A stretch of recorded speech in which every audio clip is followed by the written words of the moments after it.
Mereka adalah keluarga kaya. Pria itu akan melakukan kencan buta dengan seorang gadis. Dia diantar oleh ibu dan adiknya. Namun ketika sampai di lokasi, mereka melihat kalau gadis itu adalah gadis sederhana. Awalnya si pria pun akan langsung menemui gadis itu. Namun karena gadis itu berpenampilan seperti orang miskin, ibunya pun melarangnya agar tidak menemuinya. Pria ini protes, "Kenapa aku tidak boleh menemuinya? Lihat, dia gadis sederhana. Kelihatannya dia berasal dari pedesaan. Dia tidak pantas untukmu," ucap ibunya. "Memangnya kenapa kalau dia gadis sederhana, Bu? Aku sedang mencari calon istri, bukan mencari harta," ucap anaknya. Adiknya pun membela kakaknya.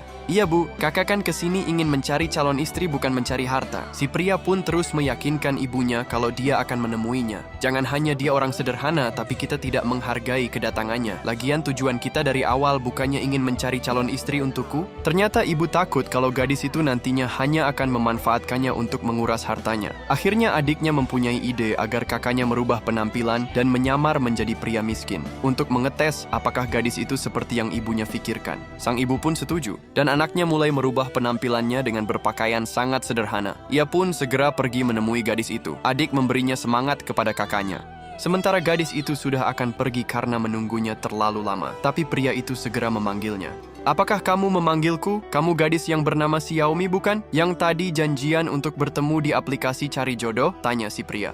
"Oh, apakah kamu yang bernama Alung?" jawab gadis itu. Kemudian si pria pun bertanya, "Apakah keluargamu baik-baik saja?" sambil memandangi penampilannya. Gadis itu pun menjawab, "Aku tahu maksudmu. Kamu pasti mengira kalau aku gadis kaya, kan? Aku tidak seperti yang kamu pikirkan. Inilah keadaanku. Aku adalah asisten rumah tangga. Gajiku tak seberapa dan aku bukan orang kaya." Si pria pun meminta maaf karena sudah membuatnya tersinggung. Kemudian ia mengajaknya untuk duduk dan saling berkenalan. "Maaf jika kata-kataku menyinggungmu. Sekarang lebih baik kita duduk dan saling berkenalan."